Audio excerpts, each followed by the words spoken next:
Remember watching this mystery man bet, then fold the second nut straight in a $543,000 pot in the Hustler Casino Live $1 million game? Whoa. 25K chips? Thomas folded. I'm not sure if he misread his hands. Clearly he thought he was bluffing because he pointed to his opponent right away. This happened about 7 months ago now, May of 2024, and at the time, Thomas was hyped up to be the greatest mystery player the game could ever have. And this is the player I was talking about. We don't know anything about him. Thomas, European businessman.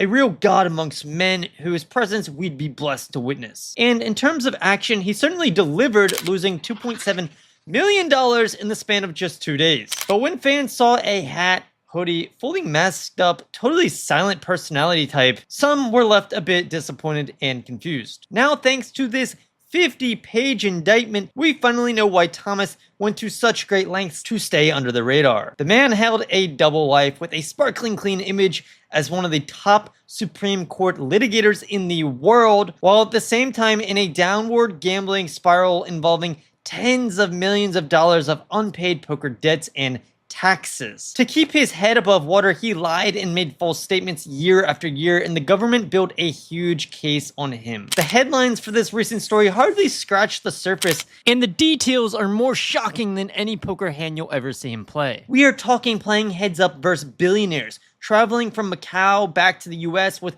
$1 million in cash in a duffel bag, and of course, the women. This man's life could be a movie, and in this video, we will detail it all, starting with his real name, Thomas Goldstein. Yep, he decided to go as far as to wear fake tattoos when on Hustler Casino Live, but not change his name. I really would have loved to know his thought process there. Let me use my real name, they'll never see it coming. In all seriousness, Thomas was once in complete control. He was actually the one in court to argue some of the biggest cases ever as a lawyer, and the first to win a Peabody Award for his SCOTUS blog, and at one time, even teaching law at Harvard and Stanford. His career ambition was undeniable, but unfortunately for him, his time spent with poker led to 22 charges, all relating to hiding money, falsifying records, and not reporting income. Now look, I know what you might be thinking. How did a guy who 4-bets 8-3 off multi-way here for $150,000 have poker winnings he didn't report? Well, this is where the story gets interesting. Many years earlier, he actually played several ultra-wealthy businessmen heads up for tens of millions of dollars. 2 of them were located in Macau and 1 in Beverly Hills, California. This started in 2016, and with some coaching, he ended up winning over $50 million in profit. But he didn't do this alone. He had help from 2 poker pros named in the indictment simply as Professional Gambler 1 and Professional Gambler 2. We can only fathom on who these guys might have been. Maybe it was Phil Ivey, maybe it was some other legend that, had some billionaire connections. But these 2 pros got an unknown percentage of Goldstein's winnings in exchange for coaching and guidance that set him on the right path. The indictment mentions a 24-page memorandum prepared by Goldstein and his team based on past playing patterns, mistakes previously made, and even computer simulations to practice. He was serious. He wanted to win. He ran the Sims. Quote, Goldstein also updated and revised the memo and created versions of the memo reflecting changes made to further improve his chance at winning against Foreign Gambler 1 and future poker matches. With all of this preparation, Goldstein actually won 107 million Hong Kong dollars, or approximately $13.8 million. The indictment goes on to describe how Goldstein texted his coaches and told them how much he won. He was probably pretty happy, but it is crazy to think that those texts and more later became evidence that was used against him. After this win, Goldstein was ready to battle again. He quickly texted his opponent from California and said,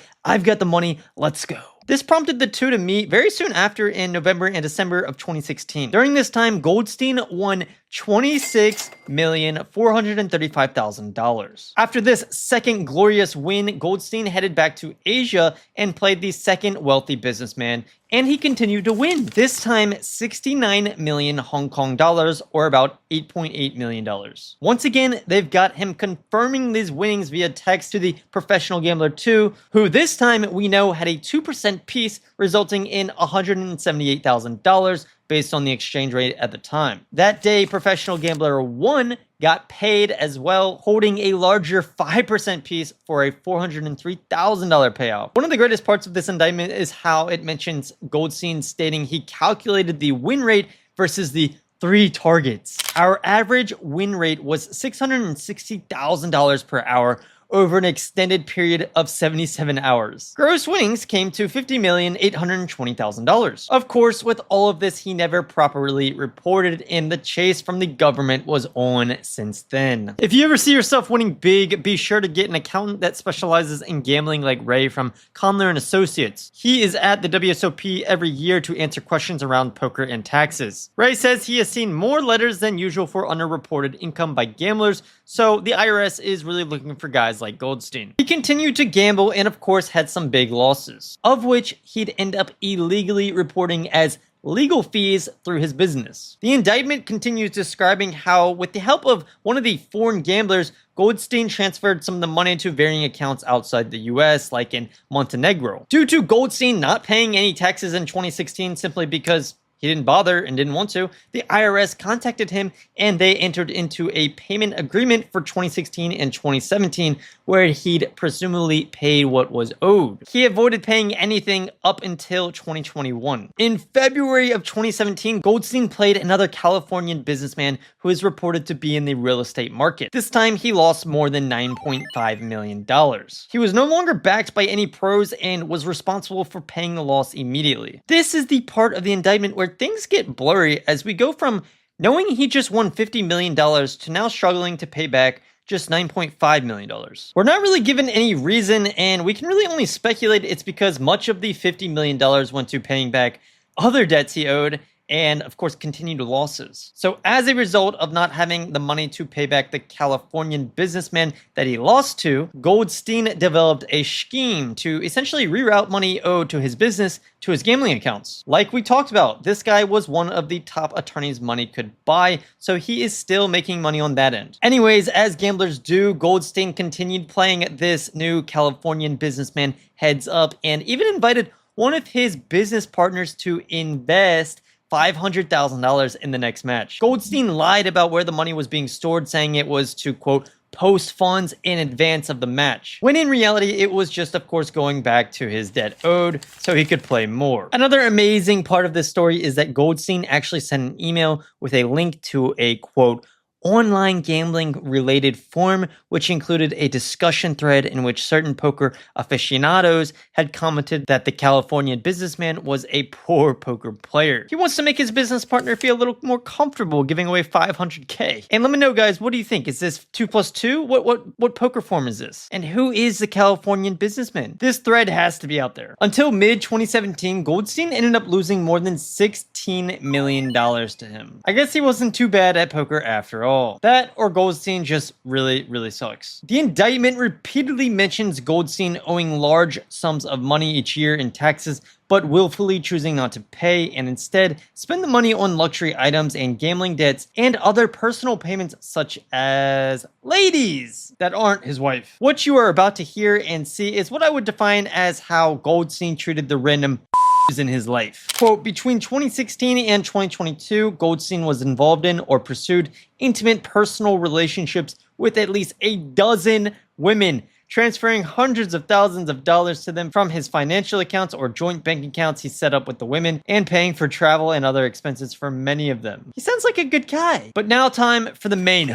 to supplement payments he was making personally to 3 of the women and to pursue an intimate relationship with a 4th woman. Goldstein calls the 4 women to be nominally hired as employees of GNR at various points during 2018. That arrangement, Goldstein explained to the women, allowed the women to be paid by GNR and obtain health insurance under GNR's policy, for which GNR paid their premiums. Once again, he sounds like a good guy. Cared about health insurance and shit. Now to piggyback to Goldstein's friend who, Goldstein borrowed $500K from, well, by the end of the year and into 2018, his friend was tired of waiting to get repaid. He basically agreed to lower the amount to $125K due to the fact that he happened to owe Goldstein's firm that amount for legal services. They wiped the debt clear by doing this, but the funny part is that instead of paying even the reduced amount, Goldstein used the offset arrangement to avoid paying altogether, shifting his personal debt onto his law firm without actually paying anything himself. That's some real mad genius stuff right there. If you aren't already entertained out of your mind and starting to kind of like this guy by now, wait until you hear this. In late 2018, Goldstein flew back to the US from Hong Kong, quote, carrying a duffel bag containing approximately $968,000. For most people, I'd think this money would be seized, like for sure. I've seen video of it happening for, 10 times the less amount, both at airports and on the road, but maybe not a good idea to attempt such a thing to a man like Goldstein that knows the law. At the time, he did claim it was gambling winnings,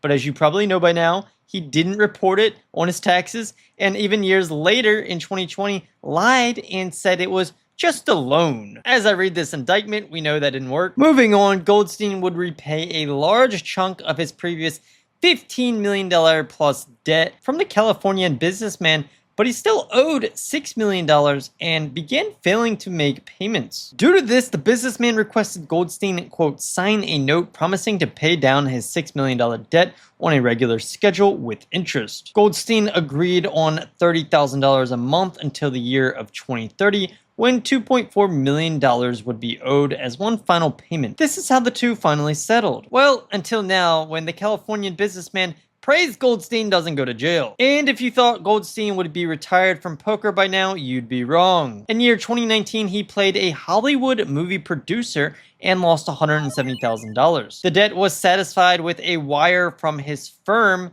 G&H, account once again. He never told his employees, managers, or, business partners what he was doing. Again, he falsely categorized this as a legal fee. No big deal. Besides simply losing money to the Hollywood producer, some real law work actually came Goldstein's way in the strangest way possible. The producer set up a high-stakes heads-up match with an unnamed Californian actor and a billionaire based out of Texas. The producer had 50% of the actor's action, who ends up beating the Texan billionaire for over $15.6 million. But the Texan doesn't want to pay. He's a sore loser. So instead of hiring a guy with a baseball bat, the producer hires our lawyer, Goldstein. They agree to a deal where the more Goldstein can get out of the Texan billionaire, the more he can make himself. This was capped out at $500,000. Goldstein advised the actor on how to threaten the billionaire with a lawsuit, and it actually worked. The Texan billionaire eventually agreed to pay. Unfortunately for Goldstein, he still of course owed the Californian businessman millions, so his $500,000 was actually sent directly from the actor to the businessman. This type of legal work for cash to pay off debts from others Goldstein once played poker with was not uncommon. The indictment provides another instance where Goldstein traveled to Macau and received $235,000 for legal service from, quote, Foreign Gambler 3. This money was placed into Goldstein's Montenegro account and, well, you know the drill, not properly classified as legal fee income. To wrap things up, Goldstein did over $10 million in crypto transactions in 2020 and 2021, and likely more before that. With this said, he falsely answered no to, quote, at any time during 2021, did you receive, sell, exchange, or otherwise dispose of any financial interest in any virtual currency? So he's lying about taxes, lying about crypto. What doesn't this guy lie about? In early 2021, the IRS placed a lien on Goldstein's Chevy Chase home because he still owed $1.3 million in tax liabilities for 2016 and 2017. Our man Goldstein attempted to get a $2 million loan in order to buy a new $2.65 million home, all while knowing he had over $15 million in personal debt and federal taxes. He lied on all applications despite very clear warnings, saying what could happen if he did so. The first loan company eventually learned of the tax liens and in mid-March of 2021 did not loan to him. But Goldstein is no man to quit. Long story short, he was able to lift the tax liens on his house by obtaining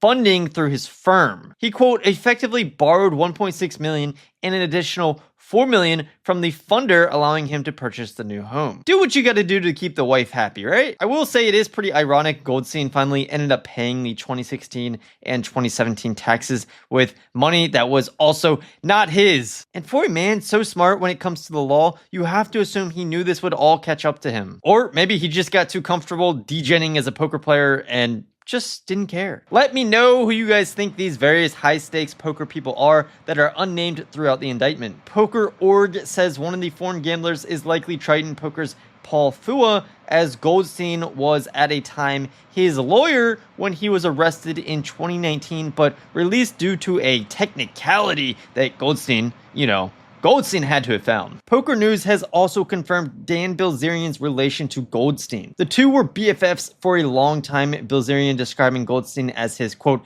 maniac, bluff-happy attorney. Quote, he loved the action, but it was almost like he subconsciously wanted to lose. I think he liked that everyone at the table loved him so much, and as a ruthless lawyer, he probably didn't get that kind of a warm welcome elsewhere. The more he lost, the happier everyone around him got, and I think he was partially addicted to that feeling, but he was fully addicted to the rush of gambling. Finally, Goldstein's attorney had this to say when asked for a statement. Quote, Mr. Goldstein is a prominent attorney with an impeccable reputation. We are deeply disappointed that the government brought these charges in a rush to judgment without understanding all of the important facts. Our client intends to vigorously contest these charges, and we expect he will be exonerated at trial. Goldstein does have the same lawyers that actually represented President Trump in court, so I will say he is in good hands, right? Hey, maybe you're perfect, but I'm just a human being.